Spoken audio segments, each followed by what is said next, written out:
बांग्लादेश में जब से मोहम्मद यूनुस सत्ता में आए हैं, वहां की हालत बद से बदतर हो चुकी है।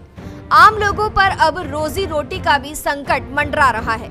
7 महीने में कपड़े की 140 फैक्ट्रियां बंद हो चुकी हैं। 1 लाख बेरोजगार हो चुके हैं। हसीना के तख्ता पलट के बाद कंपनियों के मालिक देश छोड़कर भाग रहे हैं। आपको बता दें, बांग्लादेश का कपड़ा उद्योग इस समय भयंकर संकट से गुजर रहा है। पूर्व प्रधानमंत्री शेख हसीना के तख्ता पलट के बाद 7 महीनों में 140 से ज्यादा गारमेंट फैक्ट्रियों पर ताला लग चुका है। इसकी वजह से 1 लाख से ज्यादा मजदूर बेरोजगार हो गए हैं। सिर्फ गाजीपुर, सावर, नारायणगंज और नरसिंदी में 50 से ज्यादा फैक्ट्रियां पूरी तरीके से बंद हो चुकी हैं, जबकि करीब 40 फैक्ट्रियां अस्थायी रूप से बंद हैं। दूसरी ओर कई गारमेंट कंपनियों में मजदूरों के 2 महीने से 14 महीने तक के वेतन बकाया है, जिससे वो सड़कों पर प्रदर्शन कर रहे हैं। ईद के करीब आते ही स्थिति और भयावह होती जा रही है। ईद के बाद और अधिक फैक्ट्रियां बंद होने की आशंका है।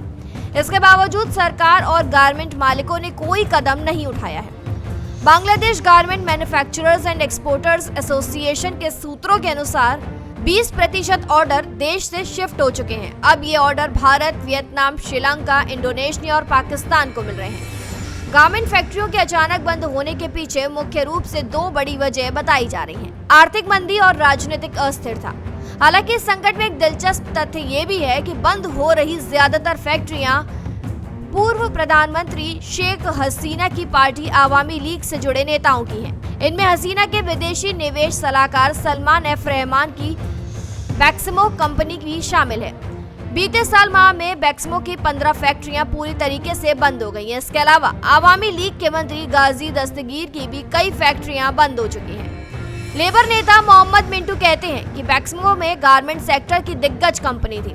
यहाँ मजदूरों को वेतन और बोनस समय पर मिलता था। इसके बंद होने से समस्या हो रही है। सूत्रों के मुताबिक कई बड़े गारमेंट व्यापारी देश छोड़कर जा चुके हैं, जिससे फैक्ट्रियां बंद होने की समस्या और गंभीर हो गई है। गारमेंट फैक्ट्रियों के बंद होने पर सरकार की ओर से तर्क दिया जा रहा है कि बाजार में ऑर्डर कम होने के कारण उत्पादन ठप हो गया है। लेकिन garment workers trade union centre के कानूनी मामलों के सचिव खैरुल ममून मिंटू का दावा है कि ये सरासर झूठ है। ऑर्डर अब भी मिल रहे हैं, बल्कि जो फैक्ट्रियां बची हैं उन पर अतिरिक्त दबाव डाला जा रहा है। असल में ये संकट राजनीतिक कारणों से गहराया है। इस पर काबू नहीं पाया गया तो देश में आर्थिक मंदी हो सकती है। जानकारों का कहना है कि यूनुस सरकार सेक्टर को बेहतर करने के लिए कोई कदम उठा ही नहीं रही है। गारमेंट सेक्टर बांग्लादेश की अर्थव्यवस्था की रीढ़ है। ये उद्योग हर साल देश की 84% विदेशी मुद्रा अर्जित करता है। साथ ही ये सीधे 50 लाख और अप्रत्यक्ष रूप से 1.5 करोड़ लोगों को रोजगार देता है। खास बात यह है कि इस उद्योग में महिलाओं की बड़ी भागीदारी है, लेकिन मौजूदा संकट ने इस पूरी व्यवस्था को हिलाकर रख दिया है। फिलहाल जानकारी में इतना ही। खबरों के लिए जरूर सब्सक्राइब करें भारत एक्सप्रेस।